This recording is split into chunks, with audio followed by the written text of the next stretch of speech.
jumlah itu minimal 10, durasi presentasi atau bagi itu minimal 1 jam.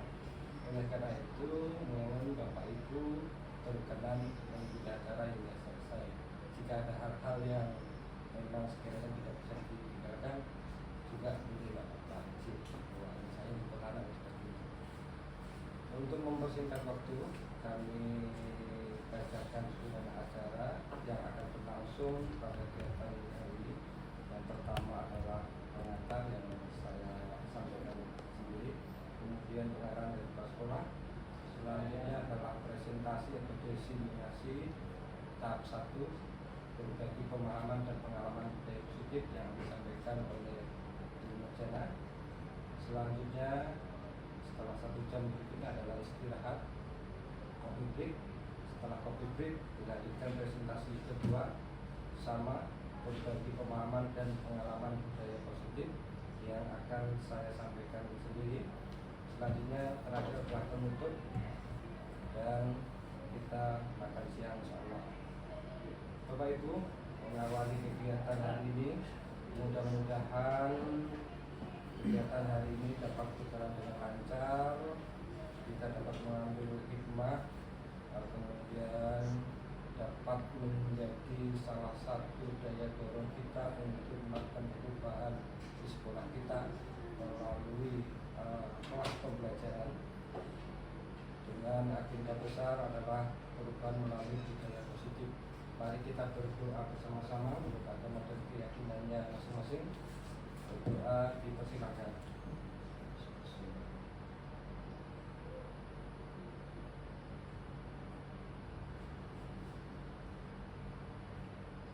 Terima kasih Bapak Ibu yang kami hormati. Selanjutnya pengarahan dari kepala sekolah pada Bapak Yuji Firman Santosa, silakan.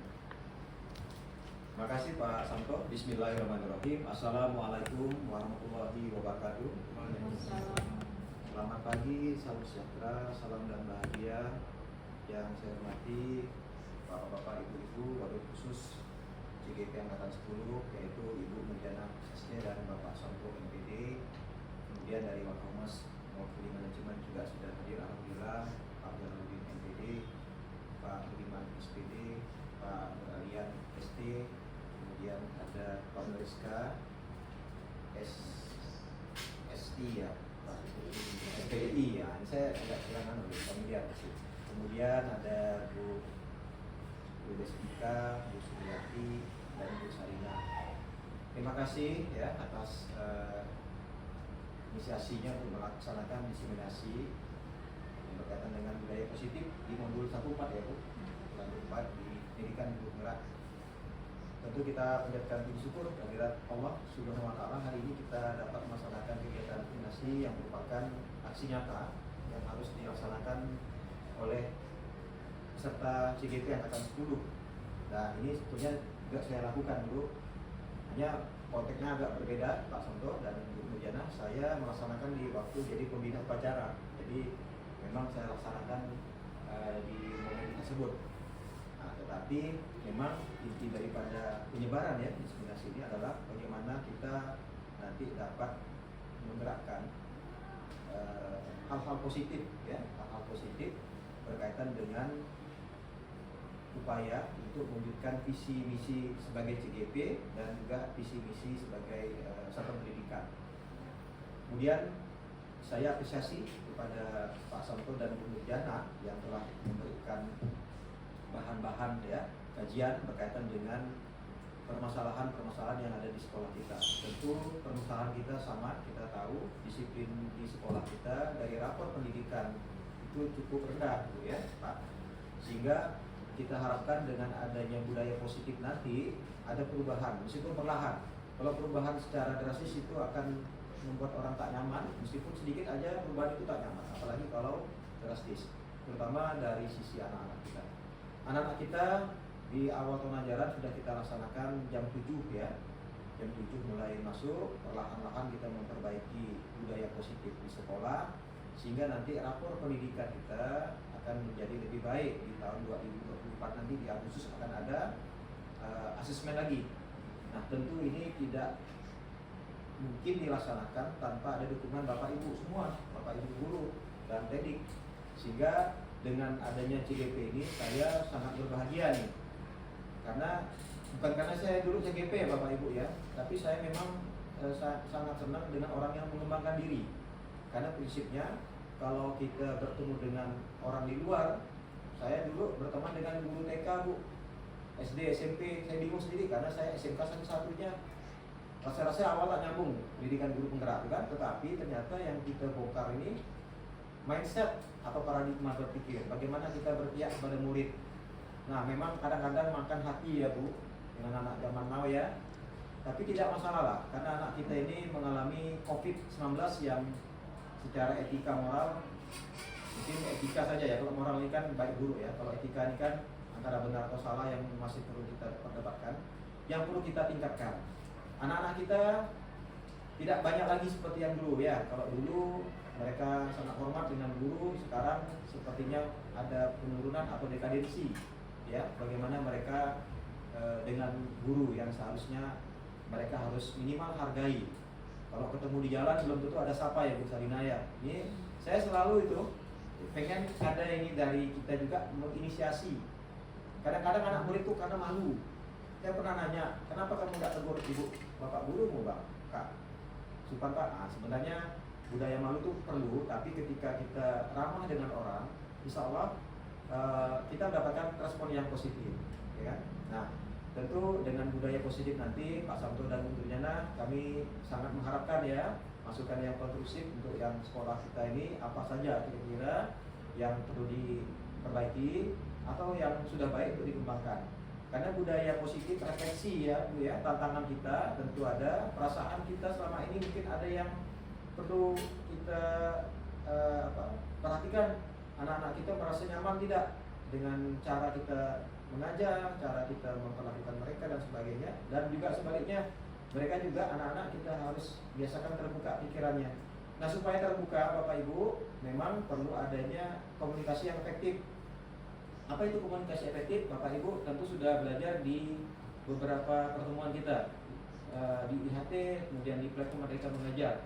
Nah harapannya nanti goal akhirnya adalah budaya ini tidak lagi karena disuruh, ya kan Bu, Pak, konsisten. Nah sehingga nanti anak-anak kita itu tidak lagi kita perlu monitor, karena posisi kontrol guru itu nanti yang paling atas adalah manajer ya. Nah ini kan sudah dapat materinya Bu ya. Jadi posisi kontrol guru adalah manajer. Memang kita bisa turunkan posisi kontrol kita sebagai teman, tapi tidak boleh juga terlalu sering, karena nanti kita akan repot dengan bagaimana mereka minta tolong dengan kita terus, padahal kita ingin mereka mandiri ya. Nah minimal Bapak Ibu pada posisi pemantau, minimal. Tapi alangkah lebih baik kalau Bapak Ibu sudah pada posisi manajer. Nah untuk posisi manajer itu perlu waktu ya, perlu kerelaan waktu untuk bagaimana menyediakan waktu khusus ya Pak Nurayan ya. Kalau saya baca di RHK Bapak, memang kadang waktu kita ya Pak Ngeriman dengan anak ini terbatas. Jadi anak-anak kita ini ada perlakuan khusus, perlu kerjasama dengan BPBK Bu Sumi. Nah seperti Ibu Salina, wali kelas ya, komunikasi, kolaborasi dengan BPBK, Bu Despika juga sama, Pak Nuriska juga sama. Ini yang perlu kita sering lakukan. Dan tidak ada anggapan kalau anak turun BK itu masalah. Sama halnya tidak ada anggapan kalau ruang kepala sekolah itu masalah Ibu ya. Tidak, saya senang kalau ada kemarin banyak guru-guru diskusi dengan saya di ruangan itu, artinya saya mendapatkan masukan atau ide. Juga sebaliknya, kalau ada anak-anak kita ke ruang BK itu, jangan kita tanyakan kau masalahnya. Itulah jadi mereka tuh kayak merasa bersalah. Mungkin mereka ada perlu konsultasi yang bersifat untuk pendidikan ya Bu ya, untuk karir. Sehingga nanti tidak ada anggapan kalau ke ruang BK itu kayak ruangannya harus yang anak bermasalah saja. Nah ini Bu Sumi, nanti kita diskusi Bu berkaitan dengan bagaimana upayakan BPBK kita akan advokasi ya, mendampingi siswa kita supaya mereka tidak lagi ada anggapan ada permasalahan baru ke BK. Sehingga kedekatan antara BPBK ini nanti dengan siswa tidak dalam konteks permasalahan saja, tetapi dalam konteks advokasi. Saya kira itu pengantar kita, mudah-mudahan Bapak Ibu kita mendapatkan manfaat yang luar biasa dari pertemuan ini, kemudian mendapatkan nilai-nilai kebajikan. Jadi nilai kebajikan itu nilainya adalah sifatnya universal, karena akan diterima di berbagai macam kalangan, karena berpihak kepada dialog kebajikan pada intinya adalah berpihak kepada murid juga. Mudah-mudahan dengan kegiatan ini nanti kita mendapatkan rahmat dan berkah dari Allah Subhanahu wa taala, dan Bapak Ibu juga senantiasa sehat dilindungi Allah. Demikian, mohon maaf jika dalam penyampaian saya ada beberapa kekurangan. Mudah-mudahan kita dapat melaksanakan sampai selesai. Nah, kemudian Bapak Ibu juga dapat berdiskusi ya, dari diskusi. Demikian, terima kasih. Billahi taufiq wal hidayah. Wassalamualaikum warahmatullahi wabarakatuh. Terima kasih Ustaz yang telah menyampaikan pengarahan. Bapak Ibu, selanjutnya adalah presentasi yang pertama tentang pengalaman dan pengalaman positif yang akan disampaikan oleh Bu Nurjana. Dalam penyampaian materinya nanti akan dikendalikan penuh oleh Bu Nurjana, baik penyampaian materi maupun jeda-jeda diskusi tanya jawab, gitu ya. Ya, Bu Nur ya. Kegiatan paparan materinya diskusi tanya jawab langsung dikendalikan oleh Bu Nurjana. Begitu ya. Baik, gitu. Pak Samto, izin saya harus ke Danau karena ada pertemuan dengan provinsi berkaitan dengan Pergub. Jadi saya minta kita dahulukan foto Pak ya. Oh ya. Dan saya dari WA dari tadi, Kepala Sekolah SMK 1 kok tidak ada datang. Kita ambil foto dulu. Mungkin berdiri di sini kan? Di sini ya. Assalamualaikum warahmatullahi wabarakatuh. Terima kasih Bapak Ibu atas waktu yang diberikan untuk saya. Bapak Ibu bersedia datang di acara diseminasi budaya positif CGP Angkatan 10 Kota Singkawang, saya sendiri Mutiana. Bapak Ibu, ini bukan mengajari, tapi kita berbagi Bapak Ibu tentang aksi nyata ya yang telah kami lakukan di modul titik 1 yang sekarang adalah modul 1.4. Nah, oke, sambil menunggu Bapak Ibu, sebelum kita mulai kegiatan, kita tepuk semangat dulu Bapak Ibu, boleh? Boleh. Oke, mau berdiri silakan Bapak Ibu.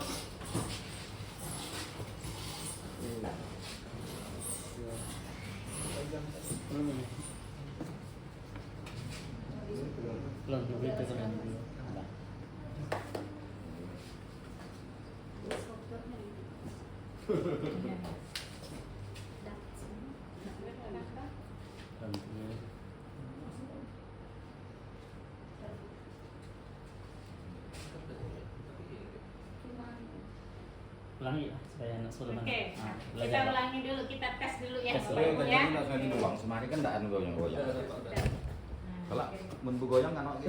Mun diganjel ya nan. Oke, kita tes dulu ya Bapak Ibu. Ambil kertas kalau goyang. Tepuk semangat. Semangat.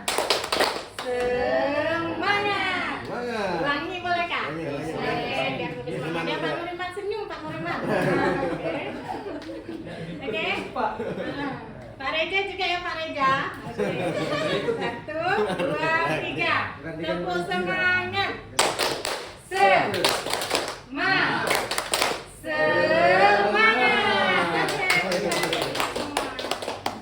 Baik Bapak Ibu, nah, kita langsung ya. Ini saya perkenalkan yang ini adalah namanya Bu Eli Mariati Effendi, SPD AUD, itu adalah fasilitator saya. Kemudian yang di sebelah saya itu Ibu Rebita Melia Ariska, SPD itu pengajar praktik saya dan saya. Bu Nurjana. Next Pak Santo. Nah, oke Bapak Ibu, ini pertanyaan tematik. Ya, pertanyaan ini Bapak Ibu cukup menjawab setuju atau tidak. Ya, pertanyaan pertama, hukuman dapat mendisiplinkan anak. Setuju. Pak Nurman setuju, Pak Nuragen Setuju. Pak Jalal disiplin, hukuman dapat mendisiplinkan anak.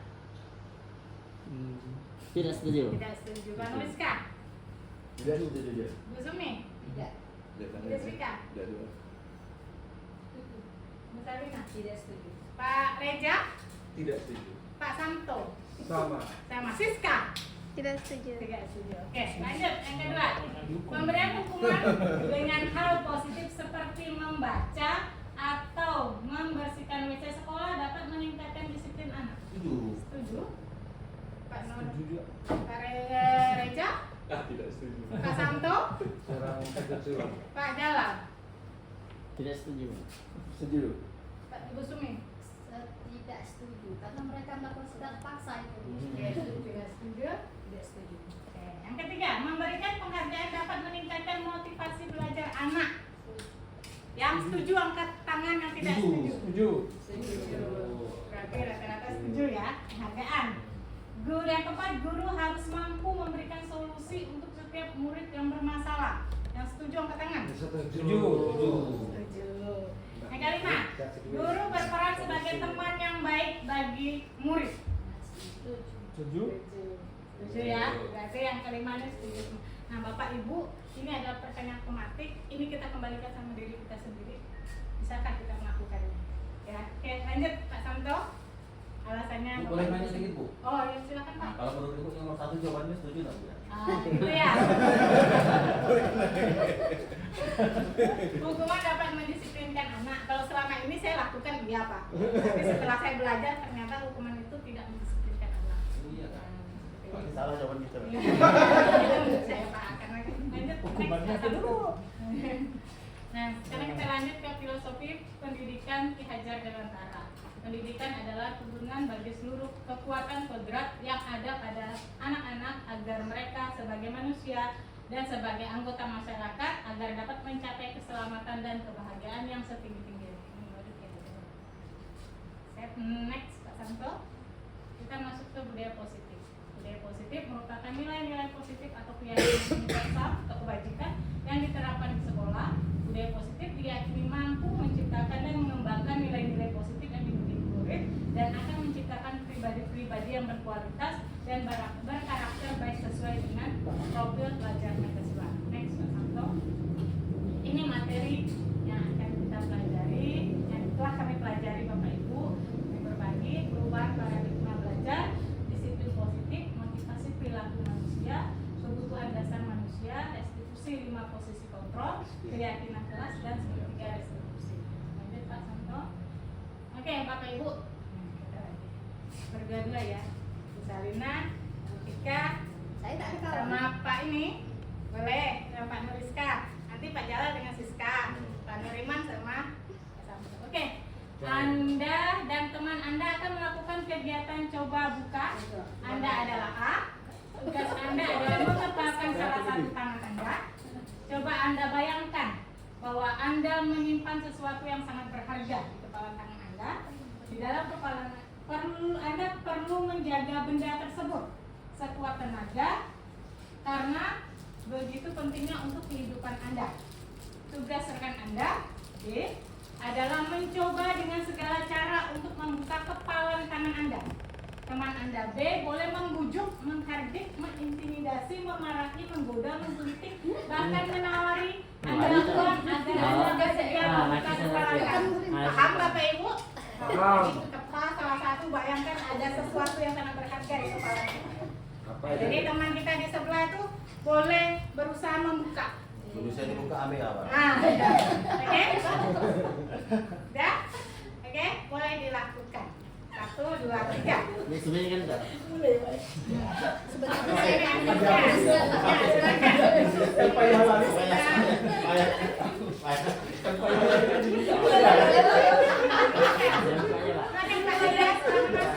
Ya, ya. Memang ada sesuatu. Apa ya, Pak? Ada sesuatu. Ya.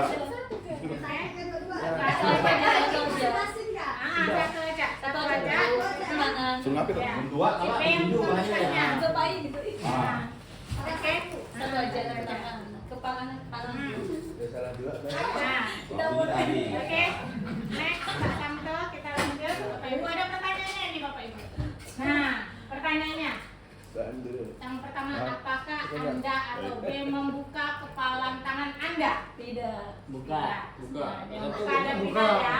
Nah, kalau buka apa alasannya? Kalau tidak apa alasannya? Itu yang pertanyaan ke satu kedua. Oke, yang jawab buka kepalan tangan. Ya. Boleh, ini apa? Sampel nih. Bu Salina tadi buka. Tidak buka. Yang membuka siapa Ya, Pak? ya. Jalan. Langsung Saya. aja Pak Jarod.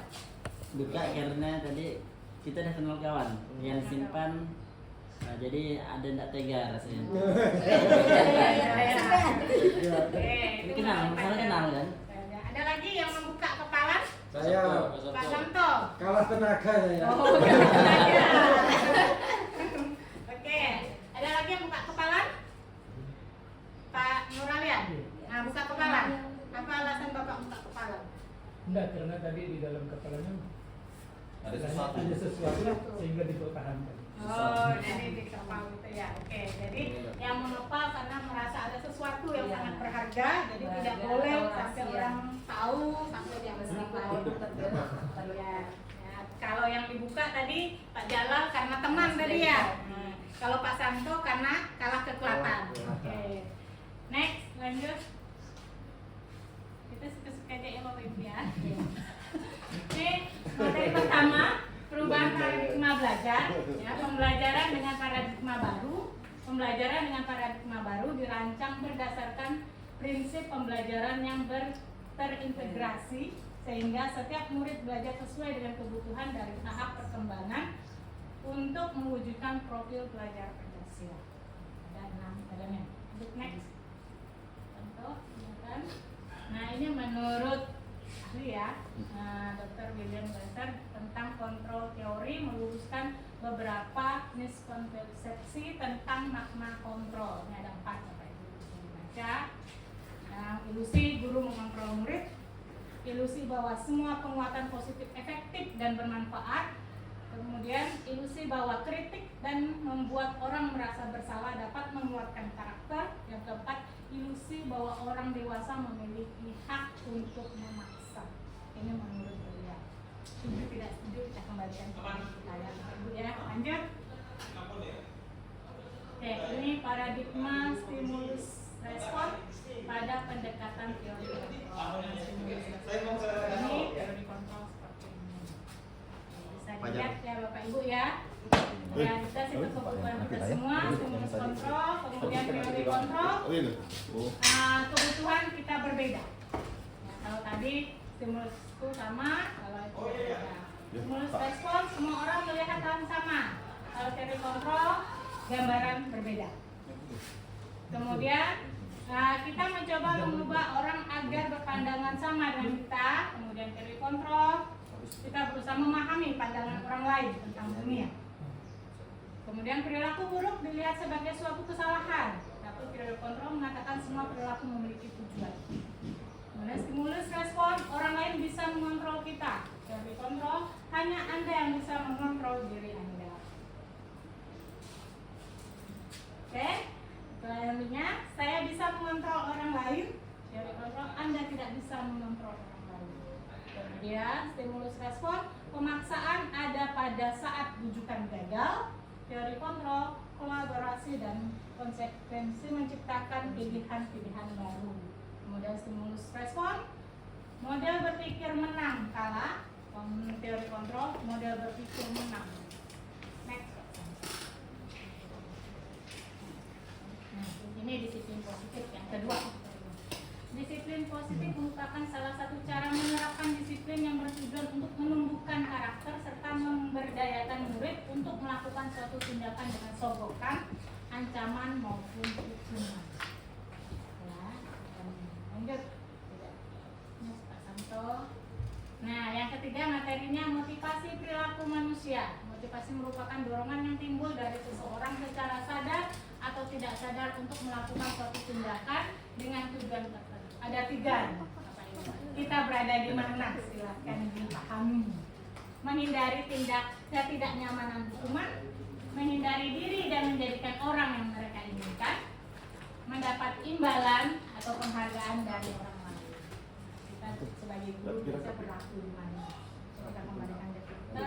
Ada yang motivasi ekstrinsik, motivasi intrinsik, dan motivasi ekstrinsik. Yang paling baik pasti yang in ya.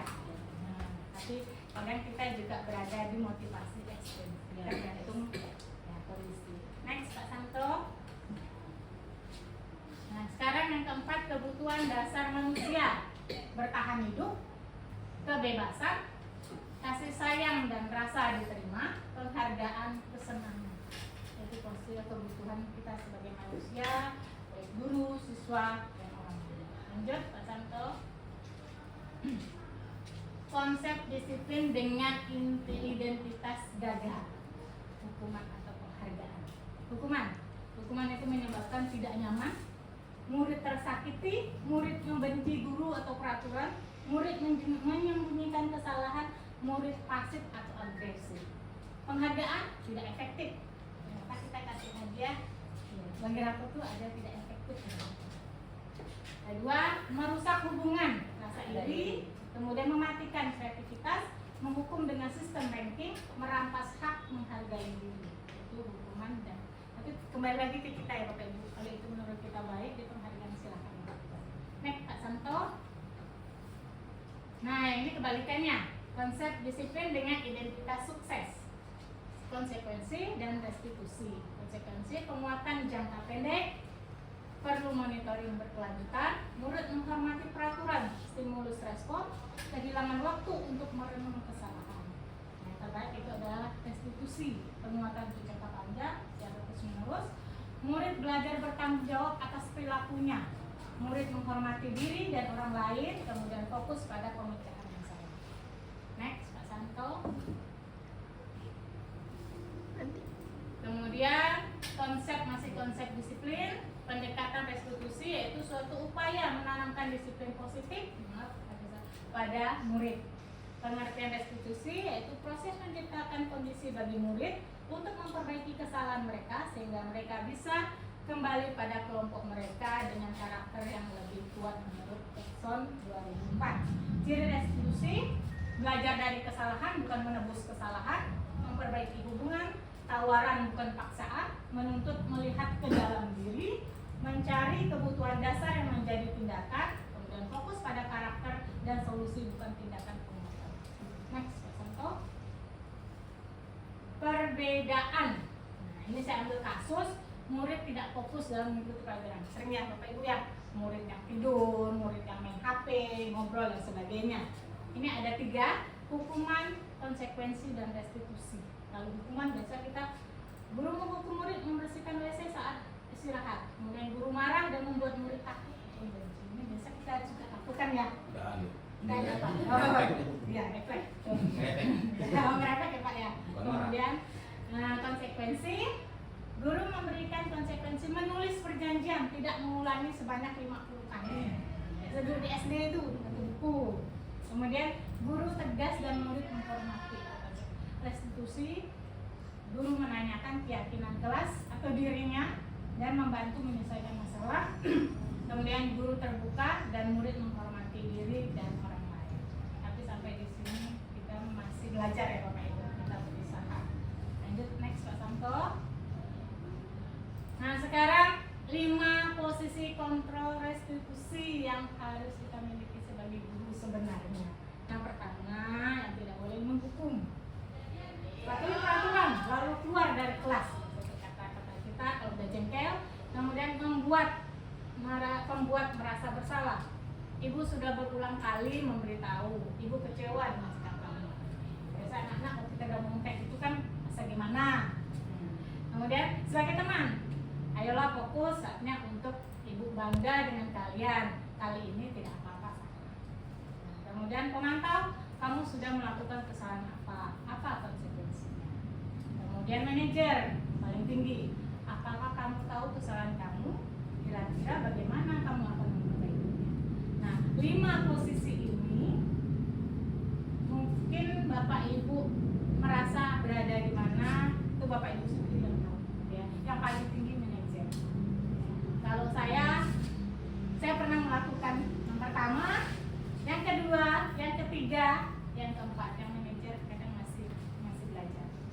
Tapi untuk sementara saya masih di posisi teman dulu. Ya. Tapi tidak juga saya menutup kemungkinan biasanya saya melakukan pembuat merasa bersalah. Karena kalau udah di situ kadang kita anak dan merasa bersalah. Ternyata kita tidak tahu nih di hati anak seperti apa. Next Pak Santo. Kemudian yang keenam, bagaimana pembentukan keyakinan kelas. Nah Bapak Ibu sebenarnya bukan mengajari ya Bapak Ibu ya. Sebenarnya kita sebelum belajar kita harus buat dulu keyakinan kelas atau kesepakatan kelas kelas supaya pembelajaran kita bisa berlangsung dengan tertib, fokus dan sebagainya. Apa aja cara pembentukan keyakinan kelas? Yang pertama itu sesuai kondisi kelas. Kemudian berupa pernyataan universal atau kebajikan, dibuat dalam bentuk kata-kata positif serta mudah diingat. No, tidak, atau jangan sampai ada kata-kata seperti itu. Kemudian eksplorasi ide murid, ambil kesimpulan dan tanda tangan kontrak keyakinan kelas. Ini kemarin sudah kami lakukan, tapi mohon maaf ada kata-kata yang masih ada tidak no, karena saya langsung mengambil dari siswa. Next Pak Santo. Nah ini videonya tidak saya ini kan, nanti pas ini baru saya kirimkan. Nah ini kami lakukan kemarin keyakinan kelas, kemudian saya minta umpan balik dari kedua siswa tersebut. Selain itu ada juga yang berupa tertulis. Ya. Next Pak Santo. Nah ini keyakinan kelas yang kami buat. Ya. Kemudian, nah ini yang asli keyakinan kelas kami, yang masih ada kata tidak boleh ribut saat pembelajaran berlangsung. Kemudian apa tadi itu menggunakan seragam, ya, tidak berbicara, ya saat pembelajaran. Kemudian tidak apa tuh Pak Sampo, nggak kelihatan saya tuh. Yang ini nomor 2 nih, tidak bermain saat belajar, kemudian tidak membuang sampah di kolong meja atau lantai. Itu anak-anak yang langsung buat tulisannya. Setelah itu saya sesuaikan dengan cara pembentukan keyakinan kelas tadi. Jadi seperti ini, ya. Nah, saya tambahkan memberikan salam, ya. Kemudian berbicara sopan dan mengucapkan terima kasih kepada siapapun. Kemudian yang kedua itu aktif dalam pembelajaran. Yang ketiga menggunakan seragam sesuai dengan peraturan atau sesuai dengan harinya. Yang keempat, maaf ini tidak nampak saya. Nah, apa nih yang ini Pak Sento? Membawa sampah. Oh, tidak nampak juga. Yang terakhir itu membawa sampah pada tempatnya. Iya, ini yang oke. Yang mendengarkan. Lanjut, next Pak Santo. Nah ini umpan balik dari siswa. Jadi ada beberapa siswa yang memberikan umpan balik. Isinya salah satu, apakah guru mendiskusikan tentang keyakinan kelas yang dibuat. Ada 3 pertanyaan di sini. Next Pak Santo. Nah sekarang segitiga restitusi yang terakhir. Segitiga restitusi itu ada 3. Menstabilkan identitas. Kita semua akan melakukan hal terbaik yang kita lakukan. Kemudian validasi tindakan yang salah, semua pelaku memiliki alasan. Yang 3, menanyakan keyakinan. Kita semua memiliki motivasi ini. Jadi, Bapak Ibu, misalnya anak punya masalah, kita panggil, ya, jangan dimarahin di kelas. Kita panggil, kemudian kita stabilkan dulu identitas. Waktu kita panggil, jangan langsung kita pakai muka yang sangar. Ini dulu, biar karena jujur saja anak itu waktu kita panggil udah merasa mereka ini salah, takut. Nah, kita stabilkan dulu identitas, kemudian validasi tindakan yang salah. Setelah kita tanya mereka kenapa mereka melakukan kesalahan. Nah, kemudian terakhir kita menanyakan keyakinan kebaikan dari mereka. Tapi dari mereka sendiri, bukan dari kita. Oke, next Pak Santo. Nah, ini segitiga restitusi yang saya lakukan. Ini terhadap 11 DPB. Waktu saya mengajar dia tidak fokus, ngantuk, dan sebagainya. Nah, setelah saya restitusi, alasannya karena dia banyak main game malam, jadi ngantuk. Kemudian yang ini DTIB 2, dia tidak ikut pelajaran saya. Nah, sudah saya tanya, dan mereka juga udah janji. Pertama janjinya sih mau ulangi, enggak Bu, kenapa? Udah semester 2 aku udah naik kelas, tapi enggak boleh kayak gitu. Next, lanjut Pak Santo. Nah ini umpan balik dari murid Aditya, kelas 11 TPIB, Gina, dan Kartika. Next, Pak Santo. Nah, dalam penerapan program disiplin positif, hendaknya guru memiliki standar kepribadian profesional dan sosial yang baik, di mana guru mampu merefleksi pada posisi kontrolnya saat ini, bagaimana perjalanan dirinya sebagai guru among, posisi manajer yang menuntut murid menjadi pribadi yang percaya diri, mandiri, kritis, merdeka, dan bertanggung jawabnya standar nasional pendidikan. Oke, next Pak Samto. Selesai. Terima kasih Bapak Ibu. Salam dan bahagia. Bergerak tergerak menggerak. Oke, ada ini tanya jawab Pak. Oke, silakan Bapak Ibu, ada bukan tanya jawab sih ya Pak ya. Kita berbagi. Kalau bisa saya menjawabnya, kalau tidak kita sama-sama. Oke Pak, silakan. Slide yang terakhir, kamu. Among. Oke, silakan. Yang menjadi pribadi yang percaya diri menjadi mereka bertanggung jawab. Ya. Untuk menjadi seorang among ya, among kemudian percaya diri. Nampaknya kalau situasi di kelas kita bisa tak jadi kita gunakan dengan kondisi sekarang gitu, percaya diri. Ini saya lihat kalau karakter siswa kita hilang kepercayaan diri mereka, hilang kepercayaan diri itu diakibatkan oleh apa? Kemudian untuk target selanjutnya supaya mereka percaya diri, apakah inputnya itu perlu seleksi yang lebih ketat atau memang terbuka selebar-lebarnya sehingga percaya diri mudah bisa terapkan, atau memang yang sudah masuk ke macam-macam karakter baru bisa kita terapkan seperti yang diri. Terima kasih. Terima kasih Pak Jalal. Ada lagi atau langsung saya jawab ya Pak? Oke, biar tidak lupa ya Pak ya. Among. Memang sebenarnya jujur Pak, among ini berat ya Pak ya. Jangankan siswa kita dengan anak aja kadang masih kewalahan. Tapi ya sesuai dengan posisi kontrol kita sebagai guru, ya posisi manajernya paling tinggi yang menuntut murid menjadi pribadi yang percaya diri dari Bapak tanya ya.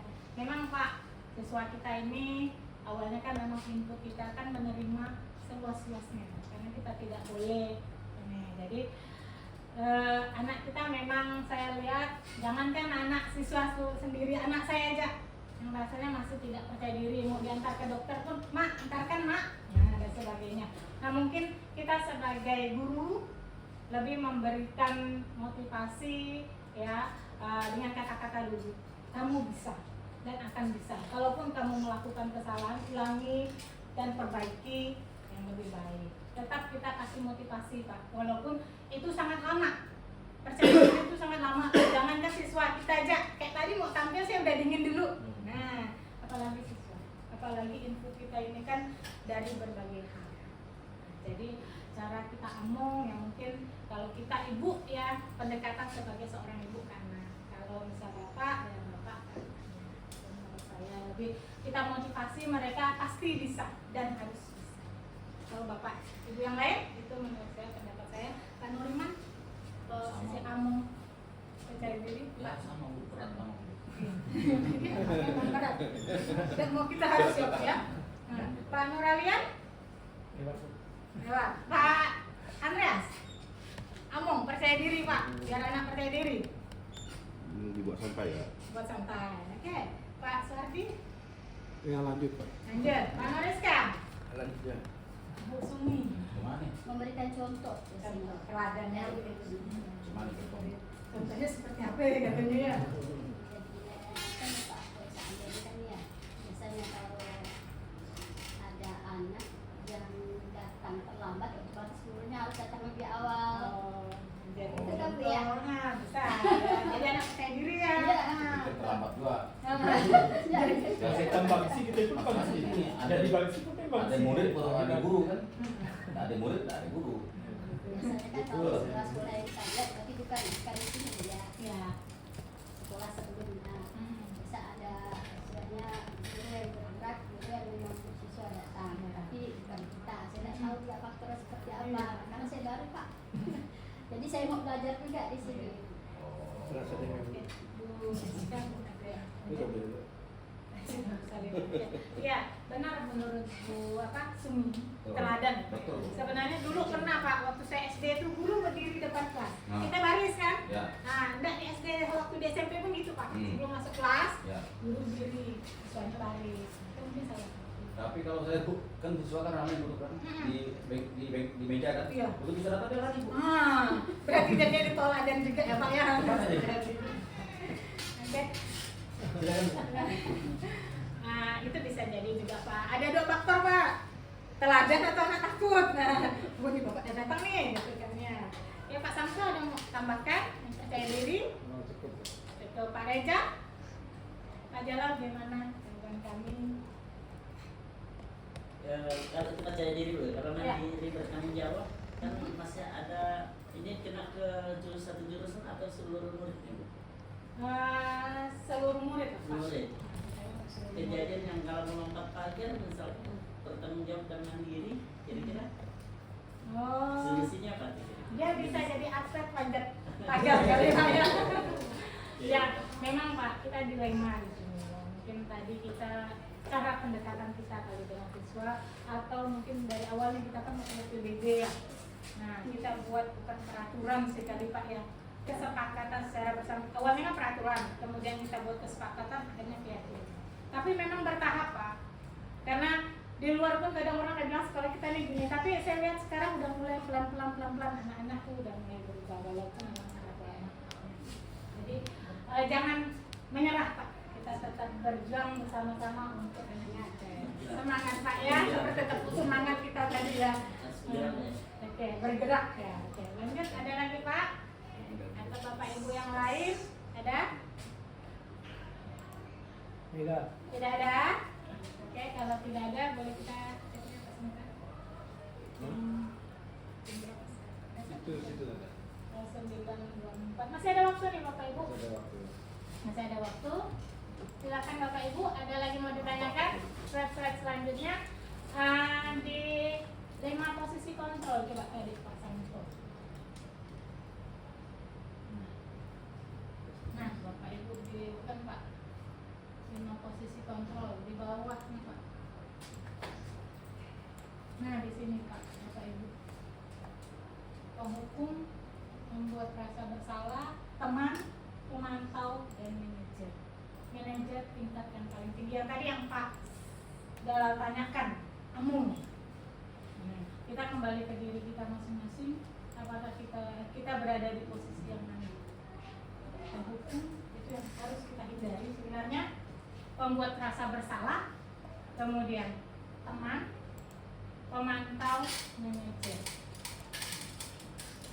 Teman tadi kata Pak Yudi, boleh kita teman tapi jangan minta ya.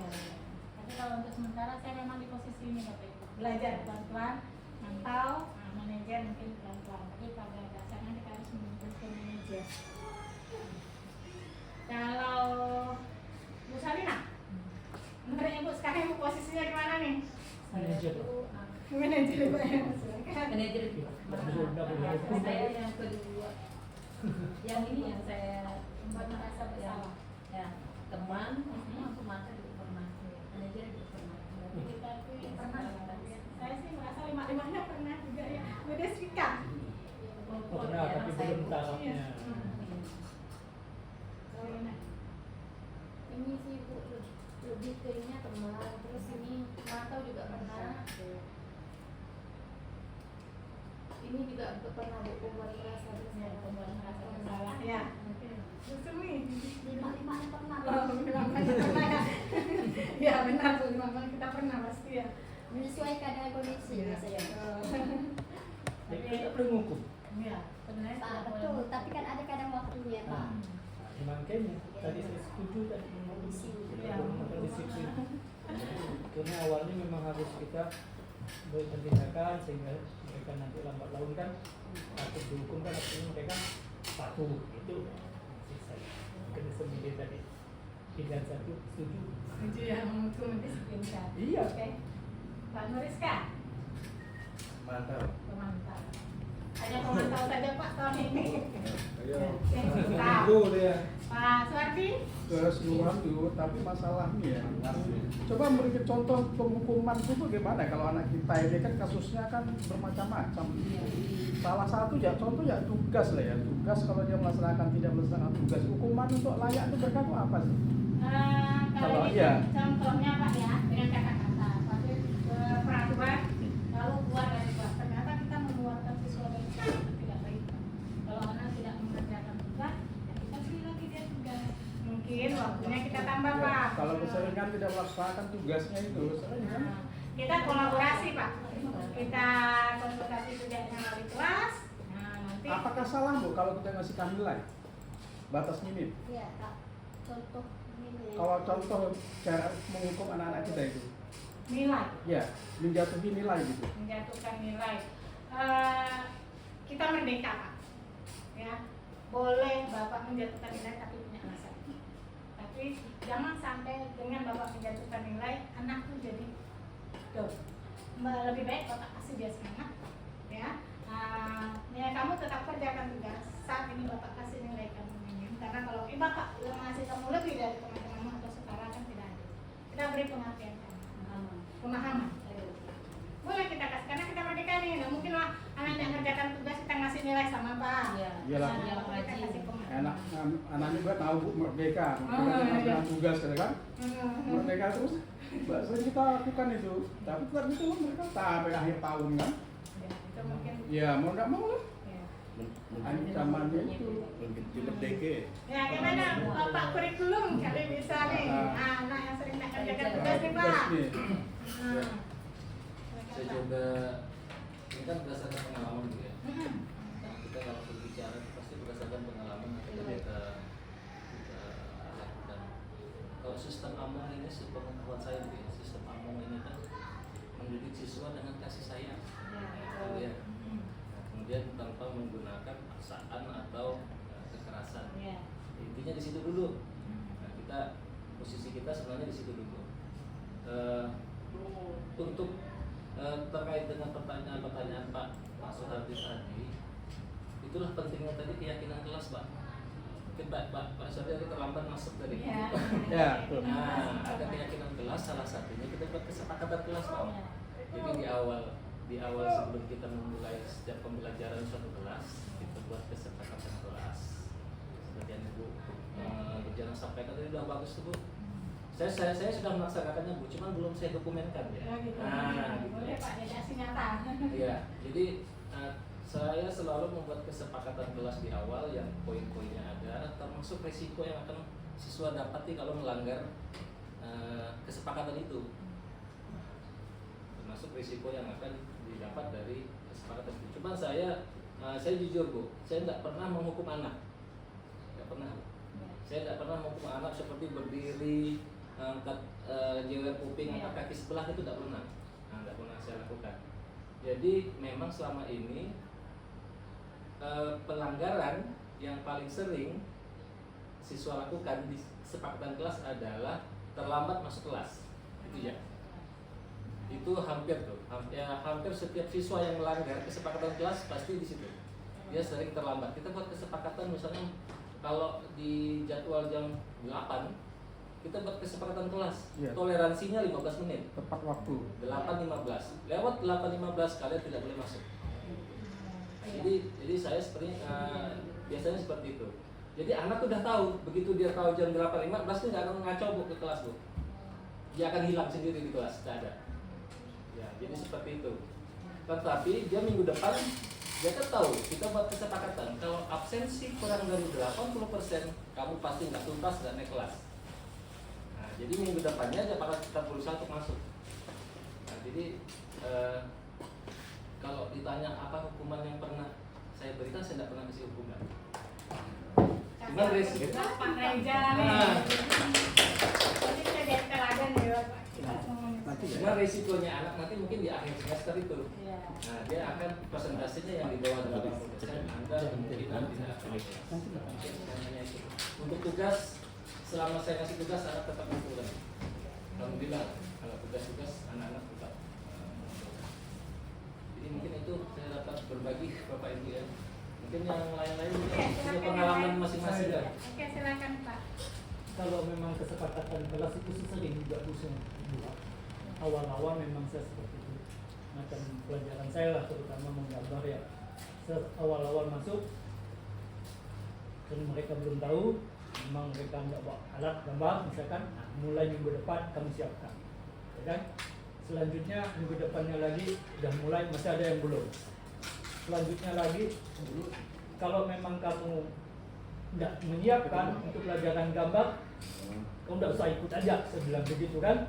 Tapi kan sudah kesepakatan kita. Betul yang Pak Reza katakan.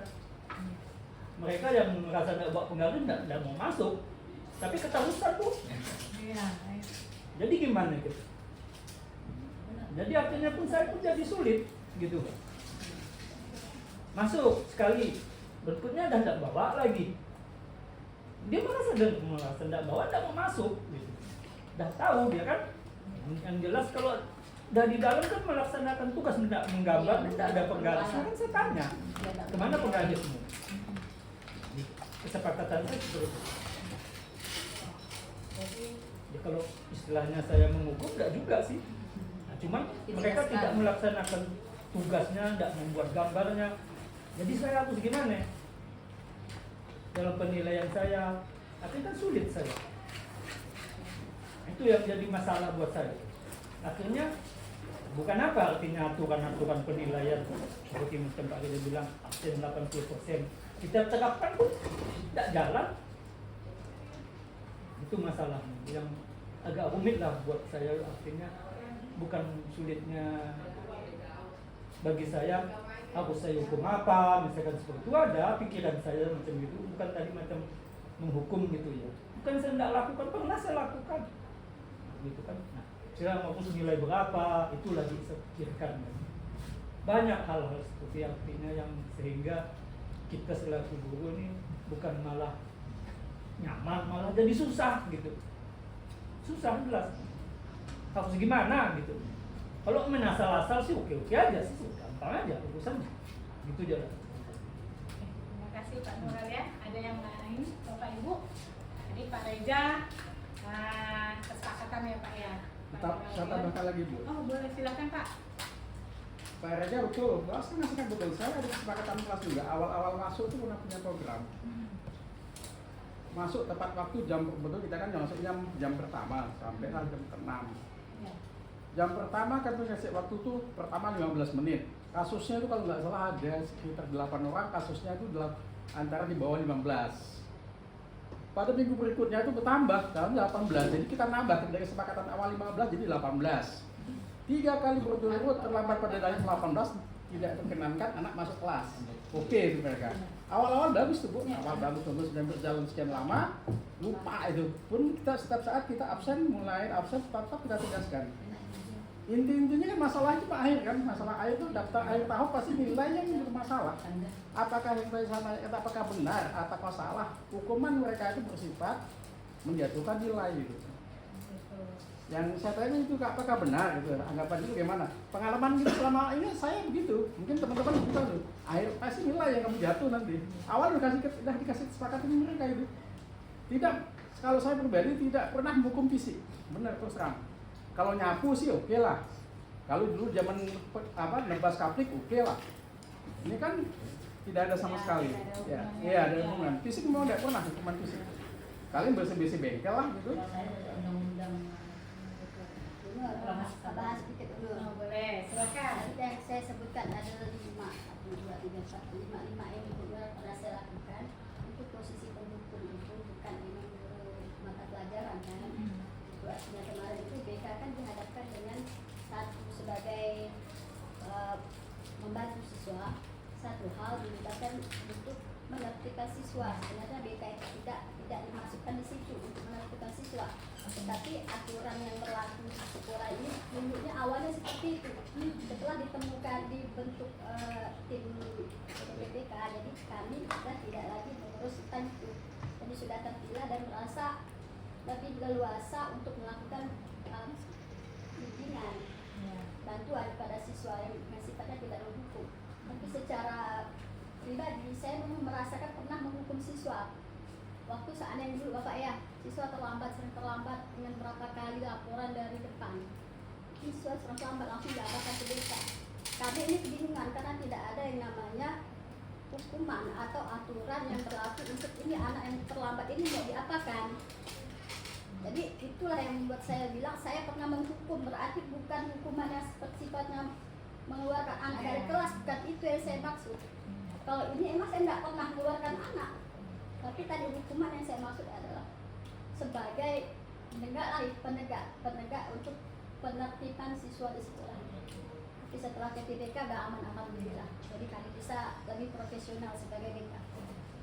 tidak ada fondasi. Oke, saya tanggapi dulu yang punya Mas Sumi. Nah, ini contoh ya Bu.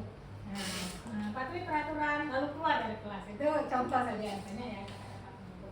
Nah, seperti yang saya tanggapi dulu yang Pak Muralian nih, Pak Muralian pernah memang kita lakukan pembelajaran. Ternyata Pak kesepakatan itu keyakinan tidak hanya sekali kita buat, tapi setiap kita masuk kita refleksi Pak. Misalnya kita minggu ini buat kesepakatan, pas kita masuk lagi minggu selanjutnya kita tanya, kita refleksi kesepakatan kita apakah sudah berjalan dengan baik atau perlu kita perbaiki. Jadi tidak hanya sekali kita buat. Walaupun masih berulang-ulang, nah tadilah kita harus kerjasama Pak dengan wali kelas, BK, bahkan nanti naik ke ini jurusan sebelumnya ke Prodi dan sebagainya. Nah, ya silakan. Menambahkan Boleh. menambahkan dulu ya. Dari yang Ibu sampaikan, jadi intinya ada dua tadi Pak menjawab pertanyaan Pak Suhardi. Dari ke 1, 2, 3, 4, 5 ini intinya adalah komunikasi kan Bu ya? Iya, betul. Nah ini jadi dari 5 ini kita dapat intinya ternyata ini adalah komunikasi Pak Suhardi. Iya. Jadi kita memang harus berkomunikasi Ya. dengan anak ya untuk menanyakan hal-hal ini. Ya, apa Ya. kebutuhannya, gitu. Kemudian kedua adalah konsistensi. Iya, betul. Nah, kalau Pak Suhardi tadi 8, 10, lalu berubah 8, 15, berubah 8, 20, akhirnya hilang. Ini tidak konsisten nanti. Nah, jadi memang kita perlu komunikasi yang sering dengan anak, terutama anak yang bermasalah nih Bu ya, kita ada Ya. bermasalah, dan harus konsistensi Bu, gitu ya. Saya kira mungkin itu tambahan dari saya. Komunikasi dan Bapak jago. Oke, boleh silakan Pak. Seru Bukan, namanya kita. masalahnya gini, macam masuk kasih Pak Kejar betul, memang Ya. bukan kan saya lah terus terang ya, macam penggaris tadi kan. Kadang-kadang dia bawa masuk kan, berarti Ya. dia bisa masuk kan. Ya. Minggu depan kalau saya tanya mana apa istilahnya kemarin kamu mana apa pelajaran gambar nggak buat penggaris. Padahal dia kan dah punya kan. Jadi kan sekarang gimana gitu maksud saya Pak? Apakah harus kita apakan ini anak? Padahal dah punya, berarti kan memang mereka barangkali hari ini malas mau gambar, udah usah buat penggaris, gitu aja deh. Kan karena udah otomatis nggak ikut. Mereka dah nyadar kan. Ada sistem PR ya Pak? Kalau Apa? ngerjakan di rumah gitu ada gitu. Ada lah kalau mereka masuk terus, misalkan tidak selesai kan sesuatu mengerjakan di rumah biasa sampai ini. Kalau triknya diganti misalnya peralatan anak di sekolah Pak, tidak usah dibawa balik. Nah, jadi Ya. disediakan tinggal Sekarang orangnya seorang. pelajaran gambar saya untuk gambar misalkan hari pertama lah gambar ya kan tidak saya kembalikan ke anak. Kalau memang target saya misalkan 3 minggu masih juga tidak selesai, nggak usah, silakan selesaikan di rumah karena kita minggu depan job baru misalkan gitu. Nah gitu saya artinya kan udah cukup enggak, tapi ya memang udah dasar anaknya tidak sekarang. Mungkin strateginya tadi maksud saya gini Pak. Peralatan anak tuh ada 2. Satu yang di sekolah, tidak usah dibawa balik. Jadi barangnya tetap ada di sekolah. Jadi dia datang, ambil barangmu yang udah. Nah, Saya gini, biasa dia tidak bawa, kau punya kan tidak penggaris gitu kan kan? ya. Punya, Punya. sila kau pulang, ambil. Sesuatu pulang, biasa, ambil. Bawa balik ke sekolah tadi. Dia suruh saya suruh datang lagi, kau ambil penggarismu, kau datang lagi. Justru saya kadang-kadang ya, kalau anak terlambat, justru saya anak terlambat gitu ya. Kalau dia masih mau masuk silakan, saya tidak malah tidak sanksi. Betul, karena mereka anggap masih mau belajar silakan. Masuk ya lah, tidak apa-apa. Saya gitu. Jadi sulit bahasa saya kalau ada orangnya kayak gitu. Memang kadang-kadang jadi kita tergantung ke anaknya lah. jadi. Iya. Nah, tadi kata Pak Daja komunikasi dulu. Betul, kita komunikasi udah kan artinya kan mana penggarismu, apa kalau udah beli. Misalkan. Kalau kita bukan, kita pada dasarnya punya stok di belakang penggaris itu. Kalau kita pinjamkan terus, misalkan tuh kapan dia mau beli? Gitu. HP-nya bagus. Sepatunya mahal-mahal. Penggaris murah ada tuh. Maksud kita kan ya karena itu alat gambar perlu. Nanti kalau kita pinjamkan di rumah selamanya dia tidak punya, gimana dia mau nugas di rumah? Pak Gitu kan. tadi itu ditinggal di sekolah Pak Reza Pak ya. Jadi anak tuh punya 2 alat, satu yang di rumah, satu di sekolah. Jadi dia enggak Iya, bolak-balik ke sekarang alat. dia dia ada di rumah aja yang artinya sebelum kita pinjamkan di sekolah kan kita harus dia beli dulu. Artinya kan kalau dia punya kan. Nah, kalau memang dia lupa nggak bawa kan kita ada di sini stoknya gitu kan.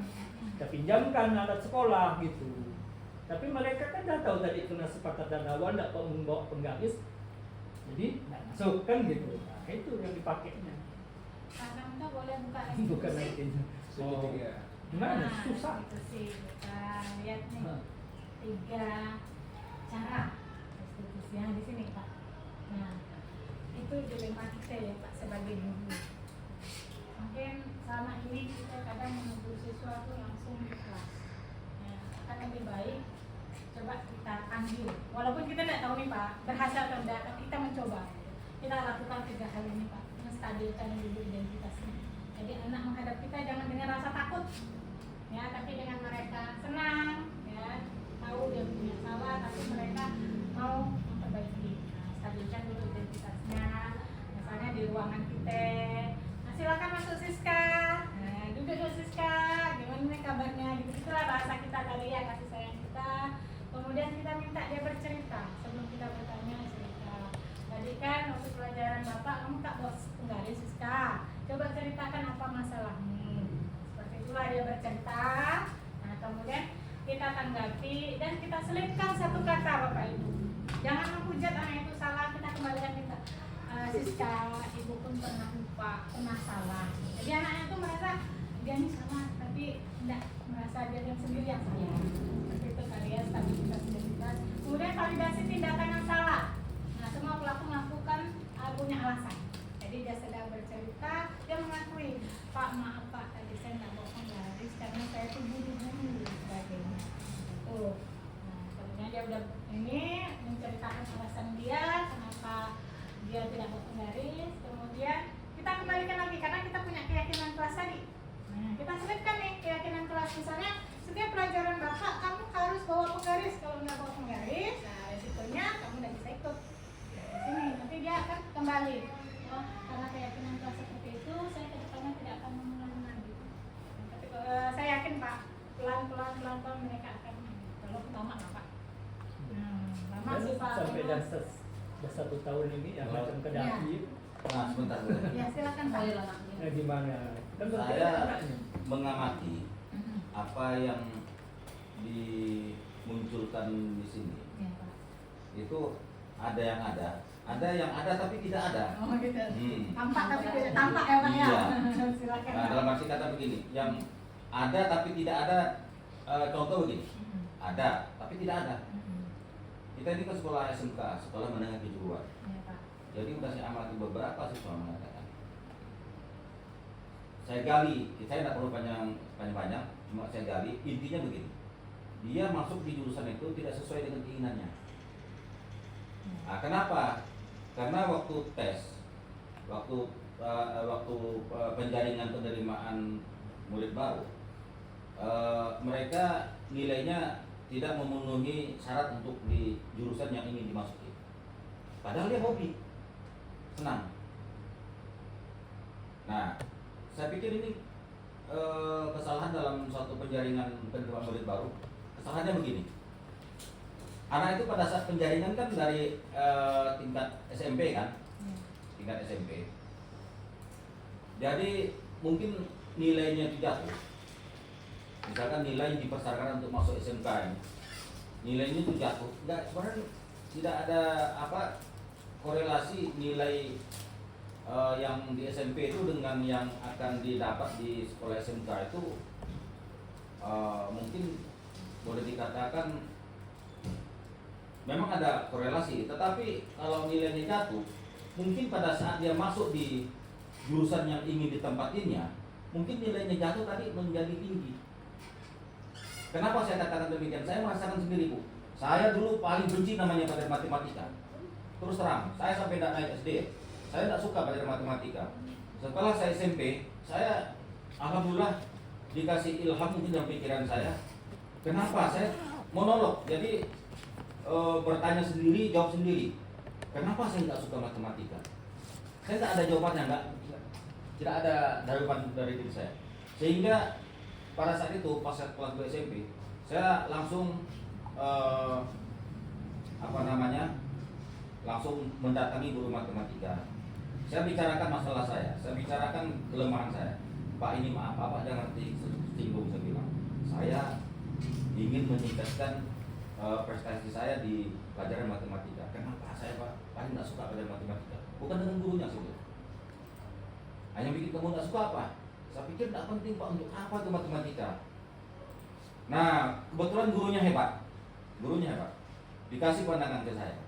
Matematika itu bisa begini. Kalau dalam bekerja dikasih contoh. Kamu mau mengukur tinggi tower setinggi apapun, apa kamu manjat ke sana?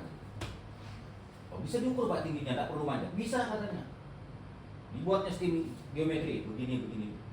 Ternyata setelah direbahkan, dikasihnya contoh dengan praktek, ternyata memang bisa diukur tingginya. Nah, disitulah ketertarikan saya. Ya, itu karena saya bertanya. Kalau tidak bertanya mungkin saya tidak tertarik. Nah, demikian juga di SMK ini, Bu. Jadi kesalahan penjaringan mungkin kalau mereka keinginannya misalkan di PIB, udahlah masalah nilai kita abaikan dulu. Keinginan di PIB masukkan aja dulu. Kalau saya amati beberapa siswa ini tidak sesuai dengan keinginan mereka. Tidak sesuai. Nah, ini kesalahan. Nah, kesalahan. Saya pikir kesalahan. Ya, sebenarnya kesalahannya tidak fatal. Ya. Jadi cerita mau belajar tentang manusia ini, ya repot kita kalau saklek di aturan-aturan seperti ini. Jadi betul kata Bu Sumi tadi, tergantung keadaan Bu ya. Keadaan kita di mana, mau santai, makan, mau apa. Hukuman sebenarnya perlu loh. Sekarang kalau di militer tidak ada hukuman, nah saudara kita Bu, orang masuk militer tuh sering dihukum. Akhirnya disiplin mereka. Nah, aku di sekolah nggak ada. Jadi dihukum ini dalam arti kata kita harus ada sekolah cara menghukum siswa begini. Kalau menurut gambar tadi kan saya lihat menghukum tuh yang gambar apa itu? Guru megang kayu itu memang nggak boleh. Takut Itu itu. nggak boleh hukuman. itu masuk. Iya, saya lihat wah ini nggak boleh nih megang kayu. Ya, enggak. Ya, boleh. Oh. Silakan Pak. Oke, silakan. Saya boleh ngomong nggak? Boleh ya, Pak. Jadi gini ya. Jadi menurut saya tuh kalau di sekolah kita, SMK kita ini, betul kata Pak Nuriman, kita harus bisa memposisikan posisi kita. Kecuali sekolah kita tuh kita bisa posisi manajer. Kalau inputnya itu bagus. Anak keluar dari pesantren, dari selama itu kan, dia udah teratur, udah rajin, kita bisa jadi manajer. Tapi kalau inputnya sudah agak sedikit, ya kita tahu ya, sudah saya sebutkan. Yang jelas, ya itu harus kita terapkan semua 5 itu. 5 item itu harus kita terapkan. Kita lihat kondisi anaknya menurut saya. Dan saya yakin yang 5 itu pernah kita terapkan dan resolusi juga pernah kita terapkan. Saya yakin semua guru di ruangan ini pernah terapkan yang kelima itu dan juga yang ini juga sudah pernah terapkan. Saya yakin semuanya. Karena rata-rata sudah di atas 5 tahun ngajar. Tapi gini, kita lihat kondisi anak dulu. Anaknya apa? Perlu kita sistem pakai hukuman. Perlu pakai cara kawan. Atau hanya kita segera mantau. Begini, tapi kalau kita maksakan semua ke manajer, tidak bisa menurut saya. Saya pribadi ya, nggak apa yang lain ya. Karena kenapa menurut saya tuh siswa tuh beda-beda karakter. Ada siswa dikasih tahu hari ini, besok udah lupa. Jangan besok, sengaja udah lupa. Ya, bos saya gitu ya, tapi gitu, yang jelas gitu menurut saya. Pribadi yang jelas, hukuman boleh, tapi kita lihat anaknya dulu. Kalau misalnya anaknya kira-kira fisiknya lemah, kita hukum berat nggak mungkin gitu ya. Ya kita kondisikan gitu. Karena menurut saya pribadi, saya pernah di SMK 1 ini udah lama. Siswa yang saya hukum dulu pernah, saya dulu biasa nyumpul sekolah. Sekarang ketemu saya itu paling ramah, paling sopan, negur dia. Jadi ini, siswa yang dulu pernah kita kerasin, saat dia tamat dah bekerja, ingat sama kita ya. Dibanding siswa tuh yang kamu jangan begini ya ini, nggak mengingat, nolnya pun nggak. Yang nggak mengingat. Karena dia tuh masa tidak dididik dan tidak diajar. Menurut saya pribadi ya. Nah, karena saya dah ya masuk saya ini hukuman lah. Tapi saya main tangan nggak pernah sih mungkin tidak lama. Yang jelas siswa yang pernah itu ketemu saya itu paling ingat ya. Sampai sekarang anak TKP itu sampai masih ngumpul ke rumah kadang bawa ayam. Itu tuh udah ratusan kali saya pusat tuh anak tuh. Sebagian yang TKP segala gelandis Islamin tapi sekarang masih ngumpul ke rumah. Masih hormat kadang antar ayam. Jadi gini kadang-kadang kalau kita terlalu mengikuti yang kurikulum baru nih kita rusak kadang-kadang. Maksudnya kita harus tahu juga posisi mana kita mau jadi penghukum, kita jadi apa, pemantau, jadi teman. Nah, kebanyakan saya teman. Saya lebih suka anak tuh kalau dulu jadi teman saya, teman. Dan posisi kita misalnya jadi apa, manajer juga. Posisi manajer bisa dijalankan apabila inputnya bagus dan anak sudah teratur menurut saya. Dan institusi juga pernah saya jalankan juga sama. Dan saya yakin semua dua orang ini pernah menjalankan 5 itu dan juga ini. Saya yakin semuanya. Hanya kita hanya mengulang kembali, menegaskan juga.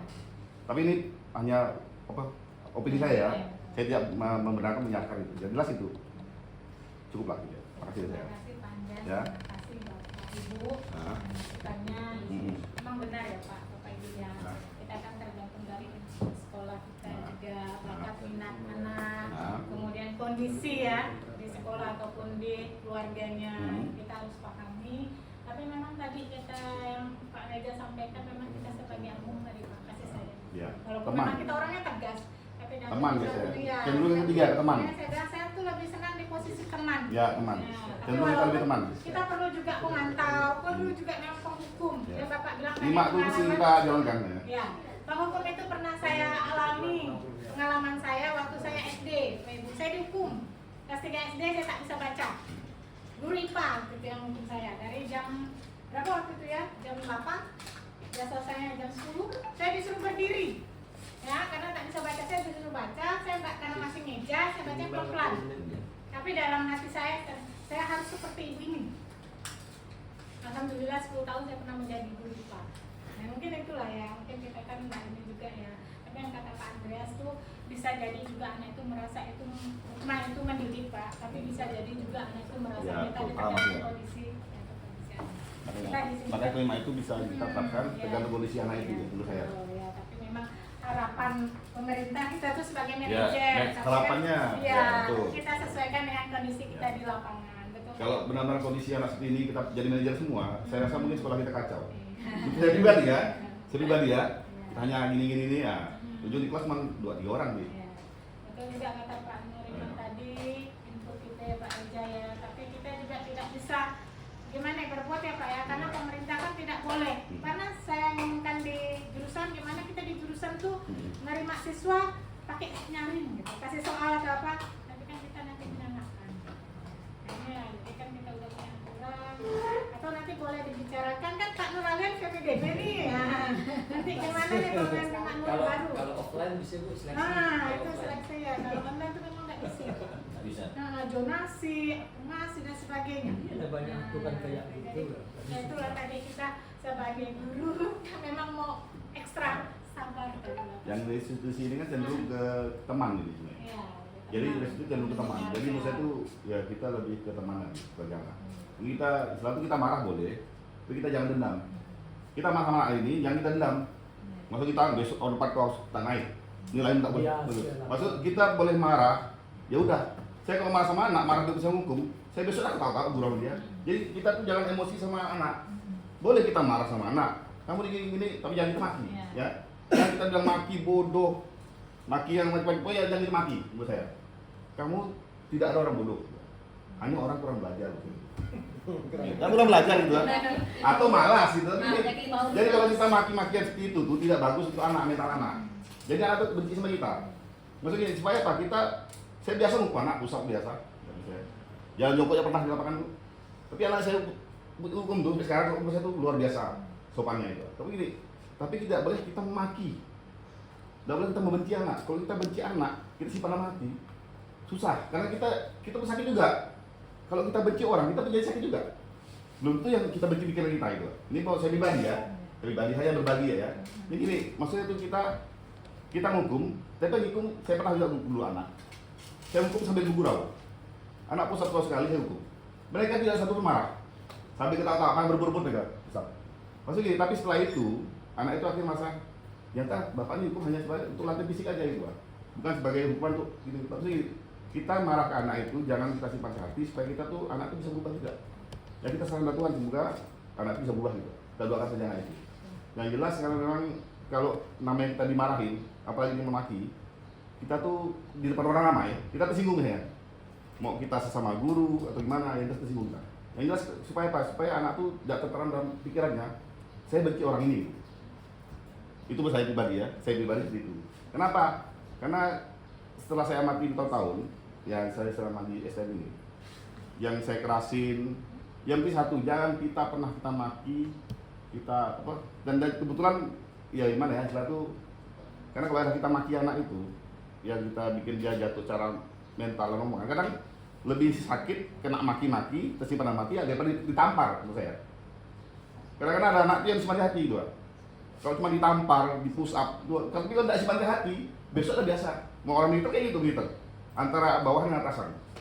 Tapi mereka tidak bisa melawan karena mereka tidak cara itu, cara kesimpan dalam hati itu. Maksudnya itu kalau di sekolah kita ini, ya kalau bisa kata-kata yang terlalu menjatuhkan itu dihilangkan lah. Masih dihilangkan. Pak Andre pernah memaki karena bisa membedakan. Ya. Saya pernah maki tapi kan bedakan mereka. Bisa membedakan. Ada yang dimaki, tapi makanya saya bilang saya pernah lakukan itu, saya maki kasar, saya tampar pernah dan di pusat. Nah, tapi yang hasil terbaik adalah kita jangan memaki anak yang bikin dia simpan dalam hati itu. Dan kita jangan bikin anak. Kita marah hari ini, pagi ini, siang kita lupa. Kita lupakan. Besok kita biasa saja. Jangan kita simpan. Maksudnya kita marah sama dia, besok kita marah lagi. Jangan. Kita boleh ingat, tapi kita datangin lagi. Jadi kita marah, tapi kita manusia kan, tidak bisa kita semudah itu maafkan. Tapi kalau sebagai guru, saran saya itu lah, karena itu cukup opini saya, jadi tidak mewakili siapapun, ya tapi itu aja. Terima kasih Bu. Oke, terima kasih Pak Andreas ya. Oke, kita ambil kesimpulan saja ya Pak Semto ya. Dari pemaparan budaya positif, segala sesuatu itu kembalikan ke kita. Tapi saya boleh satu garis bawahi Bapak Ibu, kita sebagai guru jangan lelah kita mendidik anak dengan sabar ya. Kemudian kekerasan itu ada dua Bapak Ibu, verbal dan fisik, dan kedua-duanya itu sebaiknya kita hindari ya. Verbal dengan kata-kata, fisik, nah contohnya push up ke Pak Andreas, walaupun kita olahraga, kuat. fisik olahraga. Tapi bahasanya kali dia Pak Nah, Andreas tapi ya. cara menghukumnya itu jangan sampai mereka marah. Oke. Jangan sampai mereka tuh termarah, nggak boleh. Harus ikhlas dengan Harus ikhlas dan dengan ikhlas. Kamu mampunya berapa? 110 ya mampu. Jadi mereka ketawa-tawa. Jadi kita jangan sampai menghukum mereka. Mereka kan olahraga Bu, bukan berarti itu. Tanyakan dulu Pak Ikhlas, Hah? baru dihukum. Apa? Tanyakan dulu Pak Pak Ikhlas. Ikhlas tadi ya. Ikhlas Ikhlas nggak nggak? tahu. Saya tampar ikhlas nggak Ah, kali. Ikhlas nggak? Ikhlas nggak tahu. Ya. kalau disuruh nyuci WC. Ah. Itu pasti hal. Ya udah. Nggak, saya bukan ikhlas. Tapi ada yang nyuci. Tahu. Ibu Cara penyampaian kita yang Cara menyampaikan kita supaya anak itu tidak biasa gitu. Ya, karena bukan apa-apa, karena sakit hati anak sekarang ini kan udah Ya. jago-jago itu ya Pak ya, divideokannya kita Jangan direkamnya, sampai ya, nah, jangan jangan sampai seperti itu. Jadi intinya Bapak Ibu dari materi budaya positif, nah satu hal setiap kita belajar kalau bisa kita lakukan keyakinan kelas tersebut. Tetap kita refleksi ya, kemudian kita berusaha melakukan restitusi. Walaupun kita belajar, kita tidak sempurna ya Bapak Ibu ya. Masih kita pernah melakukan dan 5 kontrol tadi 5 posisi kontrol pernah kita lakukan, Pak Ibu pernah melakukannya. Semuanya pernah. Ya, oke. Saya cukupkan. Assalamualaikum warahmatullahi wabarakatuh. Wah. Ya, ini lah. Oke. Ikhlas nggak?